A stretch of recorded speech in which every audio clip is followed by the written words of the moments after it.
Hola a todos, vamos a hacer la parashá de Jukotai completa.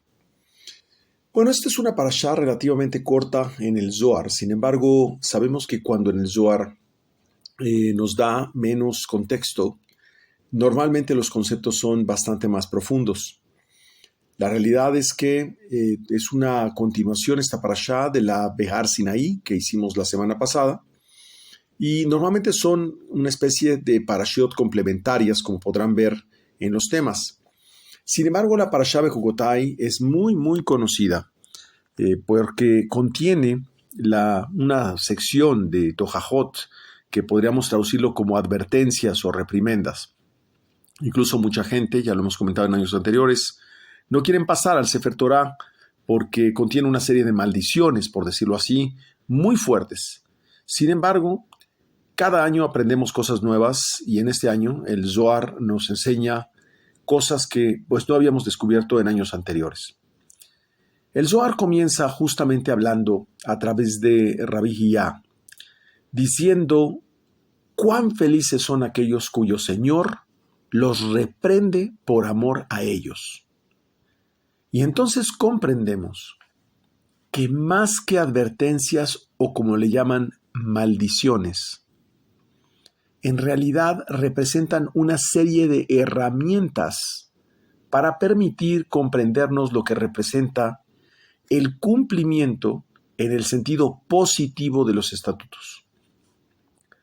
Mi maestro explica que realmente cuando las maldiciones se leen en el sentido inverso, pues encontramos bendiciones. Pero interpretando el Zohar, encuentro que también intenta explicarnos que cuando nosotros entendemos el sentido positivo del cumplimiento de los estatutos y de los decretos, que en realidad son decretos del Creador o llámese leyes de causa-efecto, justamente ahí es donde comprendemos las consecuencias quizá de no cumplirlos. Pero lo importante es, ¿por qué si finalmente el Creador ya establece la forma de cómo cumplir o incumplir algo? ¿Por qué tendría que plantear la Torá una serie de, valga la expresión, amenazas o advertencias para que no lo cumpliera? Entonces comienza en Vayikra, capítulo 26, versículo 3, y la parashá dice: si caminan ustedes en mis estatutos, o sea, es una especie de advertencia. Si caminan ustedes en mis estatutos, y dice de inmediato, en otra frase, pueblo mío, recuerda por favor lo que tramaba Balac, rey de Moab, y cómo le respondió Bilam, hijo de Beor. Y dice, recuerda, está hablando Israel, que te has desviado del camino. Eres mi pueblo, y no deseo retribuirlos de acuerdo a sus acciones. Es decir, le está hablando al pueblo de Israel, le dice, eres mi pueblo, te has desviado del camino, y no quiero establecerte una corrección. Básicamente es como un padre que le habla al hijo y le dice, hijito, hijita, te estás equivocando del camino, y la verdad es que no quiero reaccionar porque va a ser dura la consecuencia. Entonces comprendemos que gran parte de lo que sucede en nuestra vida es una simple consecuencia, repito, es una consecuencia del desvío que hemos presentado de nuestra esencia y de nuestra misión en este mundo. La gente piensa que tenemos cientos de misiones en este mundo. Unos, ayudar a los demás, otros dicen, desarrollar un software, otros dicen ser una buena mamá, otros dirán ser un buen padre. O sea, hay cientos de misiones que la gente imagina, unas más útiles que otras, y la verdad es que otras bastante inútiles, incluyendo sobre todo las que están enfocadas más en los aspectos económicos y materialistas, pero nunca entendiendo que lo único que importa y de verdad la única misión que tiene el ser humano aquí es la comprensión de los secretos del cielo. Es decir, para de verdad acercarse al Creador. Y es que ¿de qué nos sirven todas estas aparentes misiones si finalmente nadie se va a quedar aquí? Todo mundo tiene que regresar al lugar de origen. Por lo tanto, sería como adaptarse mucho al lugar de destino turístico, cuando finalmente en unos días tenemos que regresar a casa. Entonces, explica el Zohar que esto es muy interesante. Toda la trama relacionada con Balak y con Bilam. Sabíamos que Balak pues, era un rey muy importante, un verdadero pagano, rey de Moab. Y él tramaba la destrucción de Israel. Y la razón por la cual tramaba esta destrucción es porque sabía que Israel venía en camino hacia su zona, había vencido a los egipcios, que era un pueblo poderosísimo, y finalmente pues temía que tendría que defenderse en alguna forma. Y solo tuvo un efecto la intención de Moab, vamos a decir, a raíz de los errores cometidos por Israel. De ahí repetimos, o sea, lo que realmente afecta es la consecuencia del desvío de nuestra esencia y de nuestra misión. Eso es lo que nos afecta. Desgraciadamente no nos damos cuenta. Entonces, explica el Zohar que ninguna hechicería, ningún poder puede contra el pueblo de Israel cuando éste conoce y cumple sus estatutos de Akadosh Baruj Hu. Comprendemos que no es entonces una amenaza lo que plantea esta parashá, sino una explicación de la forma cómo nos volvemos vulnerables al sistema natural de defensa que el Creador ha dispuesto para cuando nosotros rompemos leyes. Y entonces viene un efecto contrario ante ese rompimiento. Entonces dice al inicio de esta parashá, Rabbi Yehudá, que Akadosh Baruj Hu pone atención en nosotros, ¿sí?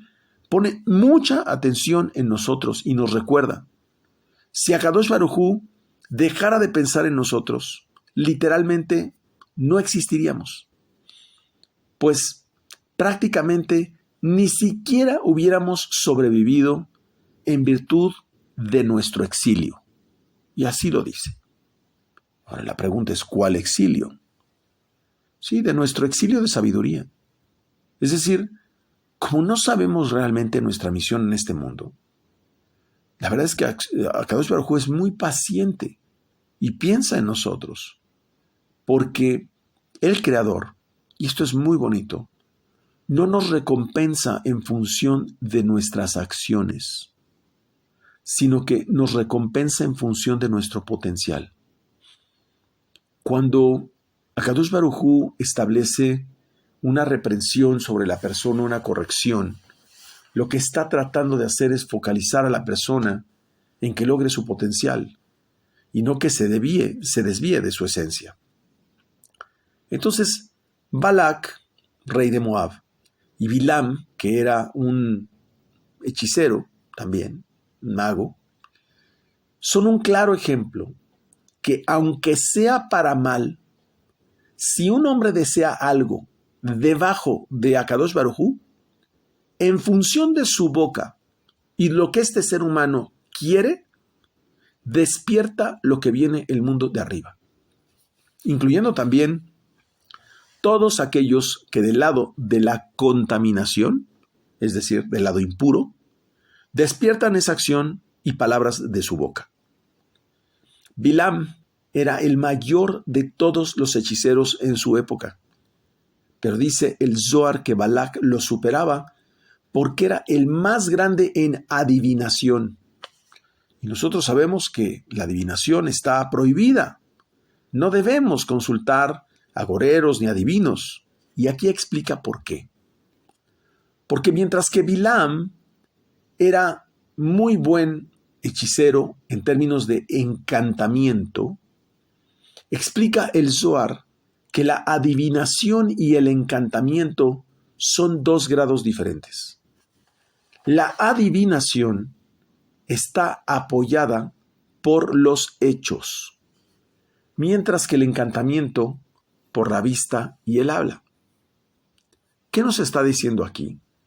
Que es muy delicado escuchar las predicciones del futuro y la adivinación, porque la adivinación fija los hechos, fija las cosas que aún no han sucedido, y entonces ya no son moldeables las circunstancias. Explica que este efecto de adivinación y encantamiento no opera con los hijos de Israel, porque ellos son santos, kadosh, es decir, operan en un plano donde no reciben esa influencia. Y sus hechos de Israel es traer un espíritu santo, se refiere al Ruach HaKodesh, es decir, este vehículo emocional intelectual de conexión del alma. Y como lo dice en Isaías, capítulo 32, versículo 15, dice, hasta que un espíritu se vuelque desde lo alto sobre nosotros. Porque, dice, no hay encantamiento en Jacob, ni adivinación en Israel. Y esto lo dice en Bamidbar, capítulo 23, versículo 23.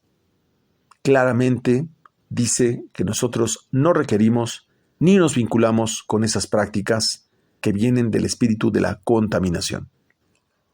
Porque los hijos de Israel, sus acciones son hechas de santidad, es decir, de Kedushá.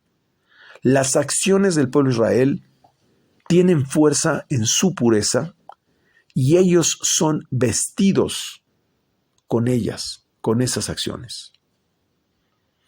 Por eso, las acciones de Bilam de encantamiento las fijaba, pues sabía cómo maldecir. Pero dice que Balac se le unió con adivinación y encantamiento, las dos, para que así prevalecieran. Es decir, lo que sabía era poner mal ojo, tenía la capacidad de visualizar los hechos, sabía el secreto del Tzeruf, sabía el secreto de poder llegar a un mundo muy elevado, una conciencia muy elevada, para fijar con esa visión y después con la palabra hacer el encantamiento para ocasionar un daño. Entonces dice que mientras el pueblo de Israel cumplieron sus estatutos, ninguna magia, ningún encantamiento podía acercárseles. Ni mal, ni acciones perversas. Ellos estaban concentrados al servicio del tabernáculo, de su templo, en el incienso, en las ofrendas diarias, todas sus tareas de alrededor impedían que cualquier intención de terceros les dañe. Y eso es lo que pasa cuando el pueblo de Israel se enfoca a lo que de verdad tiene que hacer. Y empezamos a profundizar más. Explica el Zohar que cuando cae la noche y el sol se pone, está hablando del día natural, todas las puertas celestiales son cerradas. Muchas legiones son soltadas de sus cadenas, se refiere a las fuerzas negativas, y el lado izquierdo se hace más grande. Dice, el caudillo del hombre maligno. Por eso Bilam usaba la noche para impurificarse. Es decir, Bilam aprovechaba esta fuerza negativa de la noche, como lo hemos visto incluso hasta en las películas, ¿no? Las brujas, los brujos, los hechiceros utilizan esa fuerza negativa para tomar fuerza con sus conjuros. Y justamente Bilam aprovechaba esa fuerza para saber lo que deseaba. Así lo dice el Zohar. Sabemos que eso lo aprendió del suegro de Jacob, de Labán, el arameo. Pues dice, vino Elohim a Labán, el arameo. Eso lo dice en Bereshit, capítulo 31, versículo 24. Entonces, ¿qué fue lo que se aproximó a Labán? Mucho ojo, porque aquí es donde empieza lo interesante del Zohar. Quien se aproximó a Labán fue Elohim, no fue Yud-Ke-Vav-Ke. No fue el nombre de la misericordia, el nombre de los milagros, no, fue la Geburá. Elohim es de Geburá, rigor. ¿Por qué dice vino Elohim a Labán el arameo? Porque era un hechicero, era un pagano. Explica que Abimelech, el rey de los filisteos, tenía muchos hechiceros y que con todos ellos se refiere siempre el Zohar a que se les apareció Elohim. Estoy resumiendo, por supuesto, varias páginas. No aparece el nombre de Yud-Ke-Vav-Ke porque explica el Zohar, Elohim es una fuerza que es compartida por todos. Ojo, el nombre de Yud-Ke-Vav-Ke solo está abierto al pueblo de Israel, como dice Akadosh Baruj Hu, mi pueblo. El nombre de Elohim, ese sí está abierto para todos. Y dice el Zohar, pues aún la idolatría, es decir, fuerzas alternas al Creador, es llamado Elohim. A saber, otros Elohim, es decir, otros dioses. Por lo tanto, cualquier fuerza, estatua, ídolo, etcétera, y también cualquier fuerza que nosotros atribuyamos que no es el nombre de Yud-Ke-Vav-Ke, son llamados Elohim. Sin embargo, aclara el Zohar que Bilam dice en la Torah, y eso es muy interesante, dice Bilam, alójense aquí esta noche, Balak le había mandado unos mensajeros, y yo les responderé, ya que Hashem, Yud-Ke-Vav-Ke, hable conmigo. ¿Cómo es posible esto? ¿Cómo que Yud-Ke-Vav-Ke va a hablar con Bilam? No dice Elohim. Y esta es una pregunta común. En realidad, dice el Zohar que una de las razones es que ese hombre maligno fanfarroneó. Pues dice eso él mismo y no lo dice en la Torah Akadosh Baruj Hu. Es decir, son palabras del propio Bilam, no del Creador. A pesar de que en Bamidbar, capítulo 22, versículo 9, la Torah dice, y vino Elohim. Por lo tanto, ahí se desmiente esa versión. Él dice que Yud-Ke-Vav-Ke iba a hablar con él. Pero al final la Torah dice, vino Elohim. Ahí está la aclaración. Por lo tanto, no es cierto que se refiere a Yud-Ke-Vav-Ke. Mintió. Era un pagano. Ahora bien, hay otra interpretación que es que ahí aparece el nombre de Yud-Ke-Vav-Ke porque el Creador, Akadosh Baruj Hu, le envió un mensajero del otro lado. Es decir, él vio que era Yud-Ke-Vav-Ke, pero en realidad era un mensajero enviado por Akadosh Baruj Hu que no representaba la misericordia, sino el rigor. Pero aclara algo interesante, que jamás el hombre maligno tiene acceso al sistema creador. Incluso Elohim le puede visitar al hombre maligno de día. Como dice en Bamidbar, capítulo 23, versículo 16, Hashem llamó a Bilam, lo cual sucedió de día, pues los encantamientos son llamados Elohim.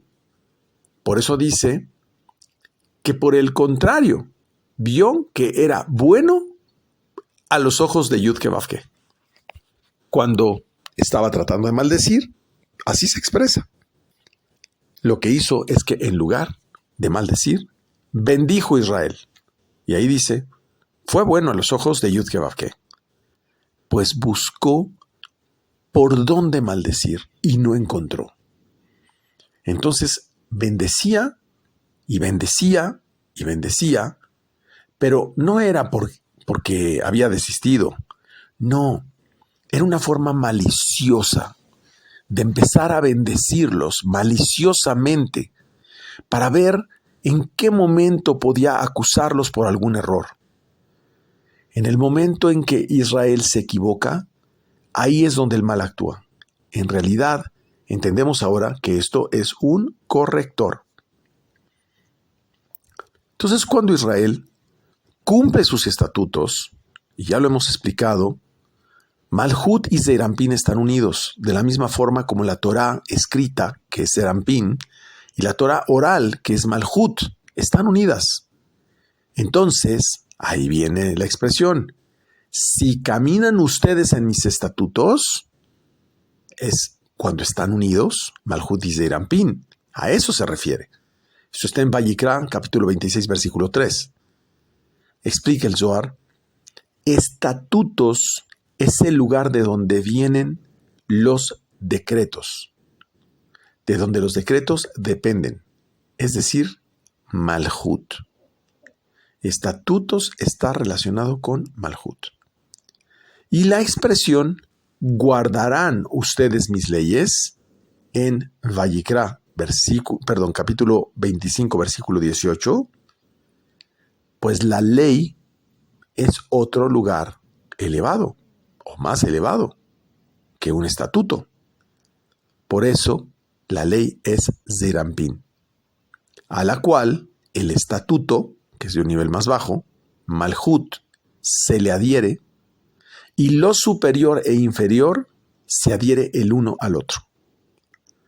En consecuencia, la expresión mis estatutos son todos aquellos decretos y juicios duros, castigos, mandamientos los cuales pertenecen a un lugar llamado la Torá oral. Malhut, llamado estatuto, y también guardarán mis leyes, es un lugar llamado Zeir Anpin. Dice, una ley del Elohim de Jacob. ¿Por qué? Porque el Elohim de Jacob, que es Zeir Anpin. ¿Pero qué está diciendo el Zohar? Esto es muy confuso. No, es que dice una ley del Elohim de Jacob. Repito, una ley del Elohim de Jacob. Entonces, si Jacob es Yud-Ke-Vav-Ke, ¿cómo va a ser el Elohim de Jacob? Se refiere a Zeir Anpin, que es también llamado Jacob. ¿Por qué? Porque es más elevado que Malhut. Entonces están adheridos el uno al otro. Por un lado tenemos Malhut, llamado estatuto, y por el otro lado tenemos una expresión llamada y guardarán mis leyes, que es llamado Zeir Anpin, que es llamado también Jacob.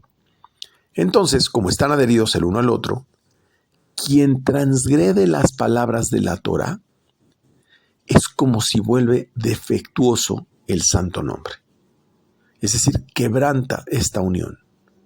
Por lo tanto, la expresión, si caminan ustedes en mis estatutos, no es una amenaza, no, es una metáfora. Se refiere a la Torá oral. Y guardarán mis leyes, se refiere a la Torá escrita. En realidad está hablando que la Torá escrita y la Torá oral es lo que representan las leyes y los estatutos.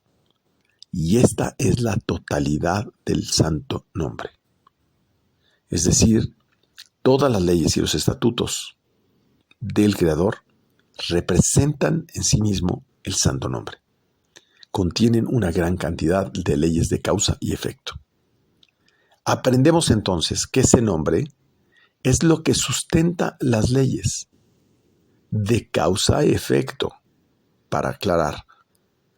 Y cuando se rompe o se transgrede esa reacción en automático, produce una especie de seguro de protección para que ese hombre no destruya más la creación. Ahora bien, por el contrario, el que cumple los preceptos, explica el Zohar, es como si lo hace directamente a él. ¿A qué significa? El que cumple los preceptos es como si lo hiciera no para sí mismo, no para cumplir un propósito, no. Es como si directamente estuviera trabajando o actuando para el Creador. Es como si estuviera ayudándole al sistema creador, pedagógicamente, como si hiciera parte de dicho sistema y cumple con su función del sistema. Y hace que el sistema creador, lo que le llama el santo nombre, prevalezca apropiadamente. No está hablando de un proceso de servidumbre, porque mucha gente interpreta que hacemos preceptos y costumbres por servidumbre o por religiosos. No. Estamos hablando de participar dentro de las funciones de un sistema creador. Por lo tanto, las fuerzas negativas no pueden atacarle a esa persona porque sería como atacar al propio sistema creador. Sería como destruirse a sí mismas. Entonces esto lo explica Rashbi, Rami Shimon Bar Yochai, a través de una frase del profeta Shemuel en capítulo 8, versículo 13. Y dice, cuando estaba el profeta Shemuel, se hizo famoso David. Y la pregunta es, ¿famoso? ¿Famoso de qué? Si David y todos los grandes tzadikim no buscaban la fama. Es que David caminaba en los caminos de la Torá y observaba los mandamientos. Conducía bien el reino, como si se hubiera hecho famoso en el mundo de arriba. Es decir, como si hubiera ganado popularidad en el sistema creador. Entonces dice, no había rey en el mundo como David. ¿A qué se está refiriendo? Como no hay un ente, no hay un participante dentro del sistema creador como David. Pues se levantaba a la medianoche a alabar a Kadosh Baruj Hu. Es decir, en sus salmos están los Shemot, los nombres, y las meditaciones asociadas a muchísimos nombres de Dios. De hecho, los 72 nombres de Dios están contenidos todos absolutamente en los salmos del rey David. Entonces, ¿por qué era famoso? Por estar uniendo Malhut con Zeranpin. Todo este tema, y voy a aquí a dar una explicación que escuché de un maestro también. El rey David era muy famoso por tener una actividad sexual muy activa. Pero es que nosotros estamos observando al rey David como un ser de carne y hueso. No, el rey David representa el mundo físico, el nivel de Malhut. Por lo tanto, cuando hablamos de la sexualidad del rey David, estamos hablando del continuo intercambio que mantiene la espiritualidad unida con el mundo físico. Por lo tanto, la historia representa una situación alegórica en términos de que el rey David tenía muchas mujeres y tenía una gran cantidad de sexualidad. Eso es irrelevante porque finalmente pues, la vida del rey David ya terminó. Pero el rey David, que es este mundo, necesita este intercambio continuo con Zeranpin, que es un estado de conciencia muy elevado. Por lo tanto, cuando este elemento se rompe, es como si el sistema creador también se rompiera. Por eso dice que rompe el santo nombre, porque el nombre de Yudke Vavke, la parte superior de este nombre, que sería Yudke, que es el mundo de Atzilut, se une con Zeranpin y con Malhut a través de Vavke. Por lo tanto, cuando no hay este intercambio entre la Vav y la Hei, prácticamente el mundo se queda pobre. No tiene energía que descienda para producir eventos felices o lo que le llaman bendición a este mundo. Sin embargo, aquí hay una parte muy curiosa que hace referencia justamente a cuando esta parte se quiebra, cuando esta parte se rompe. En Vayikra, capítulo 24, versículo 11, habla de el hijo de la mujer israelita que blasfemó el santo nombre y maldijo. Pero ¿por qué dice el hijo de la mujer israelita? ¿Por qué no dice el israelita, hijo de tal mujer? Porque el hijo de esa mujer israelita era de un egipcio. Y hay toda una historia ligada, no la voy a tocar, con todo el tema del cristianismo asociado en esta historia, pero no la voy a tocar. Es decir, este hijo de la mujer israelita no provenía de una relación correcta. No voy a profundizar más en esa historia, simplemente lo menciono porque es el contraste que menciona la Torá de cómo se rompe esta conexión entre Malhut y Zeir Anpin. Nuevamente el Zohar vuelve a tocar el tema de la Sedaká, de la caridad.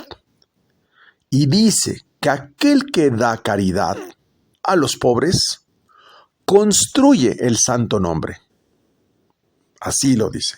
En Vayikra, capítulo 26, versículo 4, la expresión es: entonces les daré la lluvia a su tiempo. Esa expresión se refiere a la caridad. Dice que todos otorgarán de su fuerza, es decir, de lo que sale de ti, de lo que sale de tu tiempo, de tu esfuerzo, de tu bolsillo. Pero, ¿quiénes son ellos que otorgarán de su fuerza? Dice, se refiere a la corrección que hiciste volviendo armonioso el santo nombre. ¿Por qué? Porque algo estaba roto y cuando tú sacas esa parte de ti para darla al otro, se devuelve la armonía del estatuto y de la ley, es decir, de Malhut y de Zeir Anpin.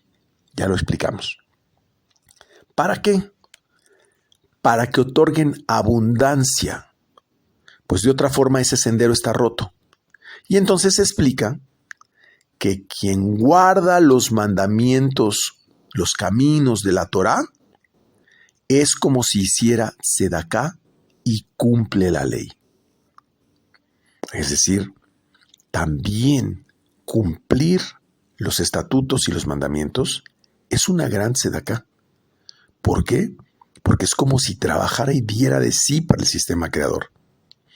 El problema, y lo explica Rabbi Shimon Bar Yochai, es que la gente no conoce ni se ocupa de Akadosh Baruj Hu. Ni siquiera entienden las leyes ni los mandamientos. De hecho, yo he escuchado, y lo digo con un poquito de crítica, yo he escuchado dentro de la modalidad asociada al cristianismo, donde se habla de la obsolescencia de la ley de Moisés y que esas leyes y mandamientos ya no aplican. No es verdad, eso es ridículo.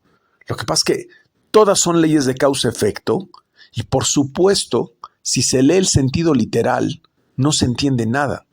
Entonces hay que entender el sentido místico porque las leyes de causa-efecto son universales, permanecen y permanecerán por siempre y ni siquiera son exclusivas de un pueblo, son de la humanidad. Aplican a todo ser humano. Siempre dice mi maestro, ¿de quién es la electricidad? Pues es de todo mundo. ¿Y las leyes de electricidad a quién aplican? A todo mundo. Pues igual las leyes de causa-efecto. Entonces, en realidad el problema no es un problema de obsolescencia, no, es un problema de ignorancia. Por eso no hay caridad, porque no conocen sus secretos, no conocen la razón por la cual hay que hacer una u otra cosa o dejar de hacerla. pues quien se ocupa de sus secretos conoce sus leyes, y quien conoce sus secretos también conoce sus mandamientos. Entonces puede cumplirlos, y no solo eso, los entiende y puede enseñarlos a los demás. Pero mientras la persona no conoce los secretos, no conoce el porqué de las cosas, no sabe el gran regalo que ha recibido. Lo explica mi maestro.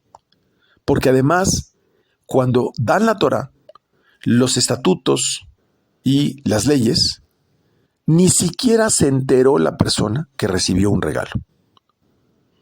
El pobre está adherido al juicio.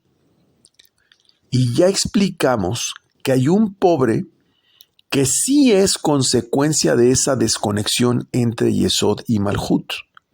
Es decir, sí hay un pobre que vive, digamos, desconectado de la bendición.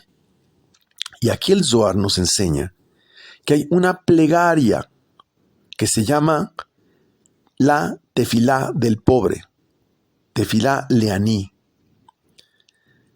o también conocida como la oración del pobre. Y hace referencia el Zohar que esta oración es el Salmo 102. Dice el Zohar que la tefilá del pobre repara eso, repara esa desconexión entre Yesod y Malhut y hace que nuestra oración sea escuchada. Explica que la caridad es el árbol de la vida. Son los secretos del cielo. Y quien da caridad, es decir, quien da los secretos del cielo, está regalando partes del árbol de la vida. Otorga justicia, que es Malhut. Otorgar justicia es otorgar los secretos del cielo. Cuando hay caridad, dice, son unidos uno con otro. Y el nombre santo es completo. Según las acciones de la persona, abajo es el despertar arriba. Ya lo hemos explicado. En consecuencia, dice el Zohar, benditos son los que guardan la justicia y actúan con rectitud todo el tiempo. Esto está en el Salmo Tehilim 106, versículo 3. ¿Y a qué se refiere? A que aquellas personas que difunden los secretos del cielo y que actúan con rectitud, es decir, que guardan esos secretos, es como si directamente Akadosh Baruj Hu actuara a través de esa persona. En realidad, yo siempre lo pienso. Mientras estoy dando este pequeño shiur, simplemente creo que es Akadosh Baruj Hu el que está utilizando la boca, el cuerpo, el pensamiento, las palabras. En ningún momento siento o pienso que tengo algo que ver en lo personal con poder hacer esto. No conozco estos pensamientos, no conozco el alcance, simplemente es parte de un estudio que estoy tratando de compartir, pero creo que es el mismo creador el que está haciendo la labor de difundirlo. Entonces, ¿qué es el pobre? El pobre es aquel que está en Malhut, que no está adherido a Zerampin. Pero ¿por qué entonces el hombre es considerado pobre? Y responde el Zohar, porque está en un lugar de muerte, porque Malhut es el secreto del conocimiento del árbol del bien y del mal. Si una persona está adherida a Zerampin, es merecedor de bondad y vida. Y si no lo está, entonces de maldad y de muerte.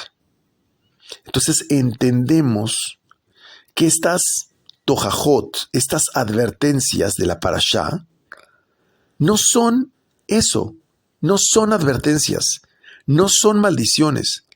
Más bien, están explicando un estado de desconexión Pero recordamos, por una clase anterior que tuvimos en Begar Sinaí, que la caridad libera de la muerte. Tzedakah tatzil mimavet. Es decir, la caridad rompe la muerte porque vuelve a generar esta unión Zeir Anpin Malhut. Esto, la caridad libera de la muerte, está en Mishlei, capítulo 10, versículo 2. Y así aprendemos que un hombre pobre es como si estuviera muerto. Y cuando se le da caridad, esta persona se vuelve a la vida. Se vuelve como si le tomaran en cuenta. Y esa emoción que desprende ese pobre repara el sendero de Malhut a Yesod. Entonces aprendemos que cuando Akadosh Baruj Hu ve en nosotros juicios o rigor por venir y quiere quitarlos, nos acerca un pobre. Toma muy en cuenta cuando un pobre se te acerca, porque te lo está mandando Akadosh Baruj Hu para quitarte rigor, quitarte juicios. En el momento en el cual extiendes tu mano y cierras ese sendero de Zeir Anpin Malhut, entonces el Creador puede hacerte bajar bendiciones que no puede en ese momento, porque está roto ese sendero. Entonces, esto se dice de la siguiente manera: cuando el árbol de la vida descansa sobre el árbol de la muerte, los hace estar juntos. Dicho de otra forma, une Yudke, que es el mundo del alma, con Vavke, que es el mundo emocional y del cuerpo, y hace que esta caridad despierta esa conexión desde abajo. Entonces dice en la Parashá Vayikra 26, esto es capítulo 26, versículo 6, y daré paz a la tierra y te acostarás y nadie te hará temer. Aprendemos que el hombre debe tener inclinación al bien, y entonces hace temblar la inclinación al mal. Pero en la noche, cuando termina el día y se acuesta, dice que cuando la persona se acuesta de noche, es mejor no pronunciar ninguna cosa vana. Porque cuando el hombre empieza a hacer comentarios vanos, excita, motiva que despierten las fuerzas negativas. Y entonces despierta el juicio y vengan sobre él. Por eso, dice la Torah literalmente: mediten en su corazón mientras están acostados y quietos. Es decir, si no tienes algo bueno que decir, mejor ponte a meditar. Y mejor no hablar de cosas vanas. Dice la Parashá, y daré paz en la tierra. Pues la palabra paz es Yesod y tierra es Malhut. Entonces te acostarás y nadie te hará temer. Pero ¿por qué dice también que hará esta unión? Porque precisamente cuando esta unión está firme, baja bendición, no maldición. Y también, ¿por qué dice en esta parashá: eliminaré las bestias malignas de la tierra? ¿A qué se refiere? A la clipá maligna y a todos sus acompañantes. Es decir, los demonios, Mahalat. De hecho, está hablando de L-I-L-I-T, que son esas bestias malignas que causan daño al mundo. Es un demonio que cuando precisamente la persona empieza a asociarse en la noche hablando cosas vanas, termina incitándole para perder su semen.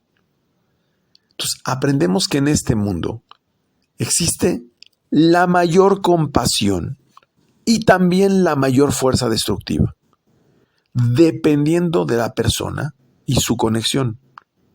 Entonces, aprendemos también que si un líder de un país es un líder honesto, todo el pueblo también. Pero si el dirigente de un país no es honesto, el pueblo es atrapado por el error de aquel gobernante. Y el caso fue el rey Yoshiyahu, quien tenía méritos. Era un buen rey, pero no reprendió a los hijos de Israel y por eso murió. Entonces aprendemos la razón de estar pendientes y enmendar cualquier acción de aquella persona que comete una transgresión. Ahí se dice que la luna está tenue. ¿Por qué está tenue? Porque el reflejo de la conciencia es el sol. Entonces, la luna está tenue significa que hay muy poquita conciencia. Y entonces las personas hacen cosas feas. Sin embargo, aclara el Zohar que Akadosh Baruj Hu reprende a los que ama, pero a los que aborrece no les corrige, para no darles una porción. Por eso vemos que muchas veces a las malas personas no les viene una corrección. Esa es la razón, porque no les ama. Y dice en Vayikra, capítulo 26, versículo 11, dice: pondré mi tabernáculo entre ustedes. No dice con ustedes, sino entre ustedes. El tabernáculo es la Shejinah misma, es la presencia divina. El tabernáculo, dice el Zohar, significa mi promesa. Porque fue su promesa nunca separarse de ustedes, de su pueblo. Por lo tanto, comprendemos que Akadosh Baruj Hu mismo mora en medio de nosotros. Pero es que nosotros no somos conscientes que Akadosh Baruj Hu mismo está en medio de nosotros. Pero es que nosotros no somos conscientes del gran regalo que tenemos. Cada respiración es un regalo. Cada día es un regalo. Pero muchas veces no vemos. Por eso la promesa que tenemos, no somos conscientes de ella.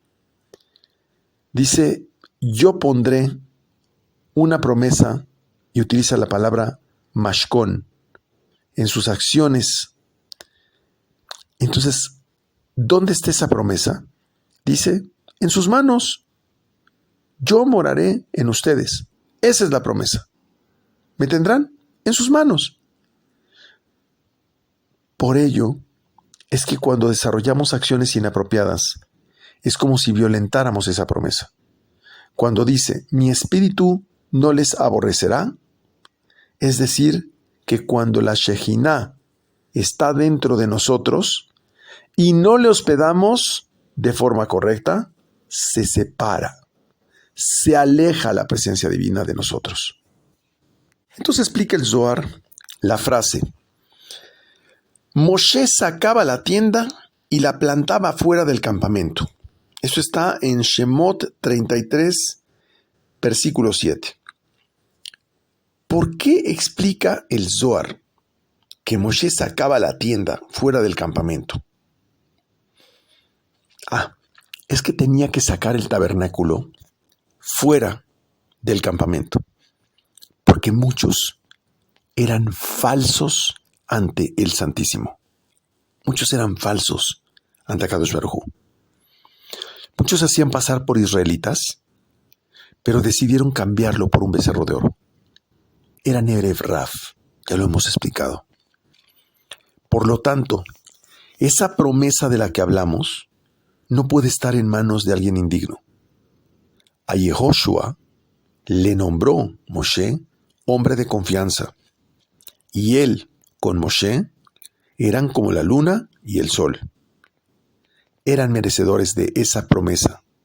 Yehoshua sí conservó esa promesa, y la conservó del lado apropiado.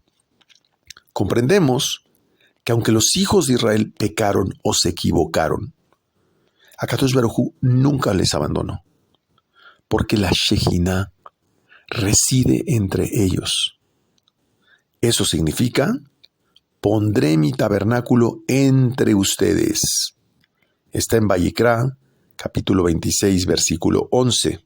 Por lo anterior, la expresión del Shir Hashirim, que es muy hermosa, dice, mi amado es como un ciervo o un cervatillo. Aquí está en el Shir Hashirim, capítulo 2, versículo 9. ¿Qué está diciendo? Que a pesar de sus errores, en cada Rosh Hodesh, en cada Shabbat, en cada Yom Tov, en cada fiesta, el Creador está con nosotros.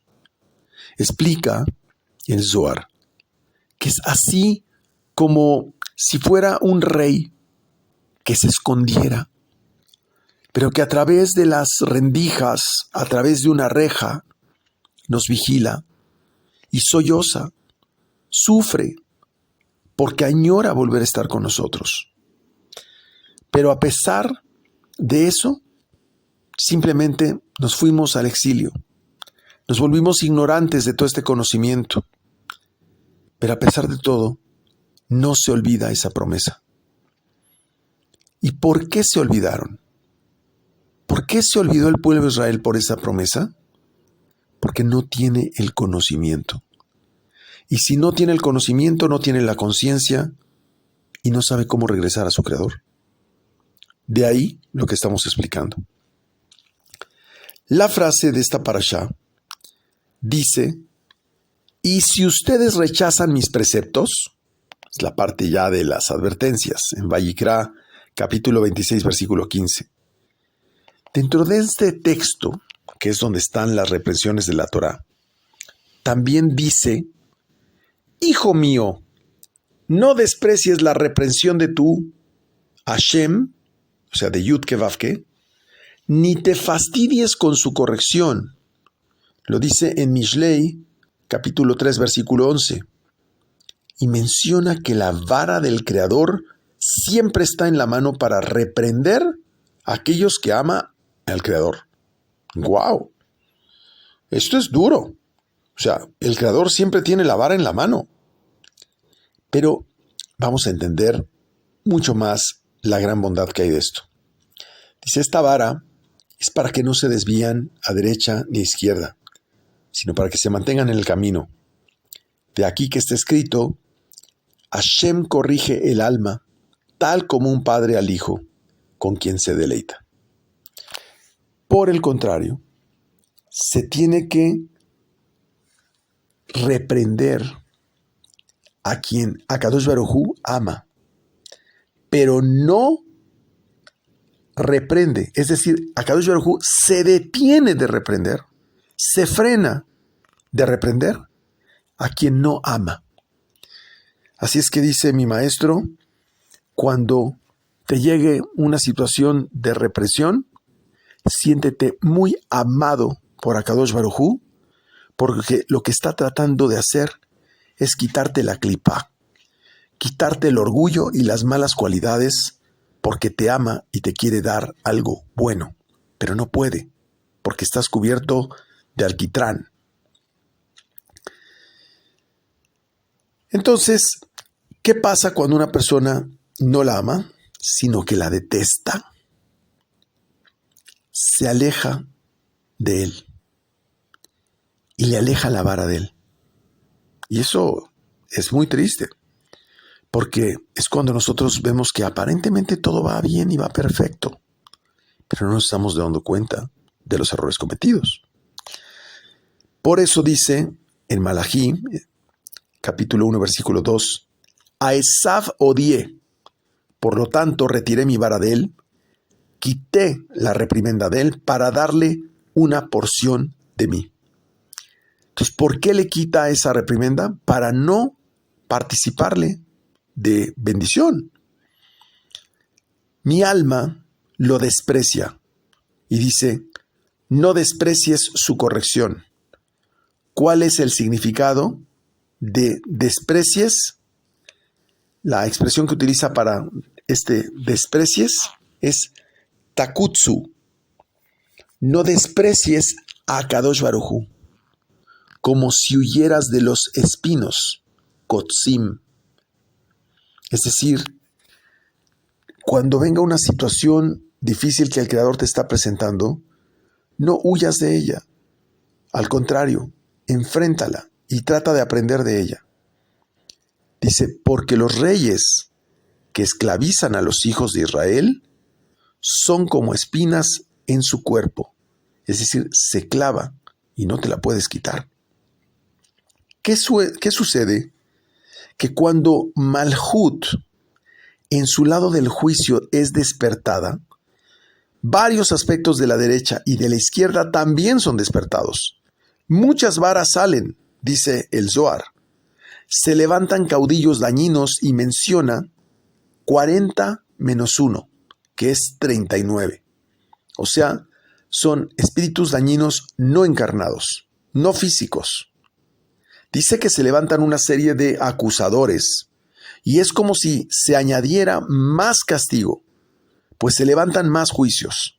Sin embargo, aclara que Akadosh Baruj Hu no dará más juicios a los acusadores para que destruyan al mundo. De hecho, un enunciado, ¿cómo podemos decir? Un enunciado establece una obligatoriedad de cumplir esto, no una posibilidad. Es un hecho que Akadosh Baruj Hu no va a permitir que este mundo se destruya.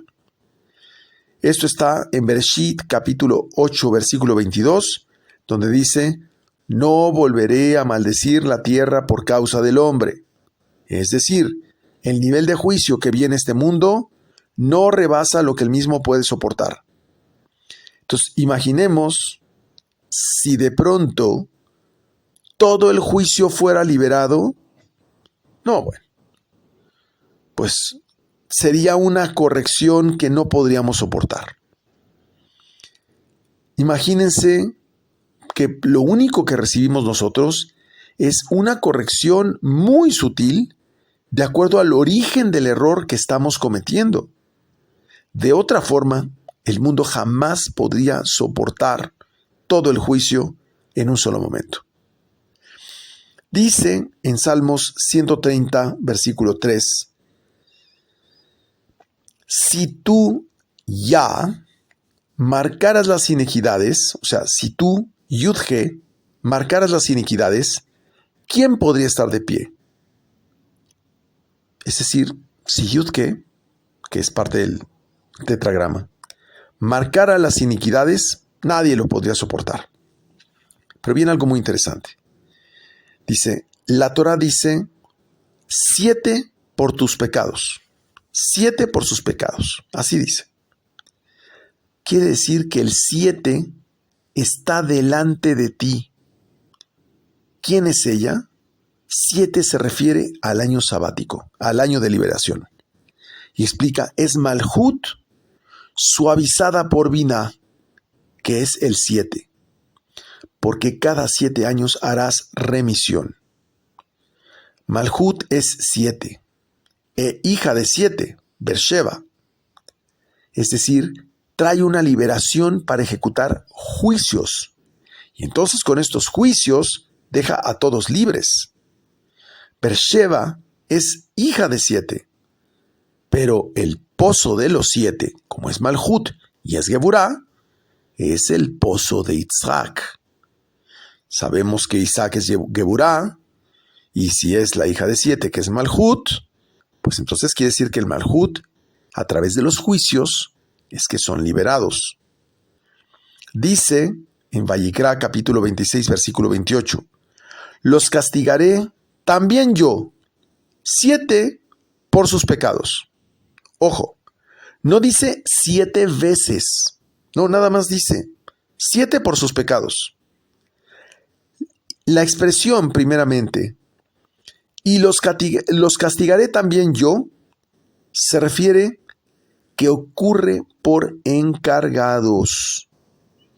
La expresión yo se refiere a Zeirampín y 7 es Malhut, que es despertada para salvarlos. Entonces explica que esto es como un rey que castigaba a su hijo único, pero el hijo no le hizo caso. Y entonces le dice, si te expulso de la tierra y te deporto, va a haber bestias salvajes, osos salvajes, lobos feroces o asesinos que te van a atacar y te van a matar. Entonces dice, ¿sabes qué? Ambos nos vamos a ir de la tierra. ¿Qué quiere decir? Que ambos se irán en exilio. Pues si Akadosh Baruj Hu nos dejara, no sobreviviríamos ni un segundo. Por lo tanto, ¿qué hace Akadosh Baruj Hu? Nos pone en el exilio, nos acorta nuestra capacidad mental para que dejemos de hacer cortocircuitos. Si Akadosh Baruj Hu nos dejara solos, no sobreviviríamos, por lo tanto, ni un segundo. Y es como si se acabara, ahí sí, el reino. Pero, ¿qué hace? Nos deporta, nos exilia. Y, de cualquier forma, llega y está con nosotros. Y eso es muy hermoso. Porque a pesar de todos los juicios y correcciones que enfrenta Israel, quiere decir que Akadosh Baruj Hu nunca abandona a su pueblo Israel. Es como un hijo, le corrige, pero siempre con el propósito de llevarle por la senda correcta.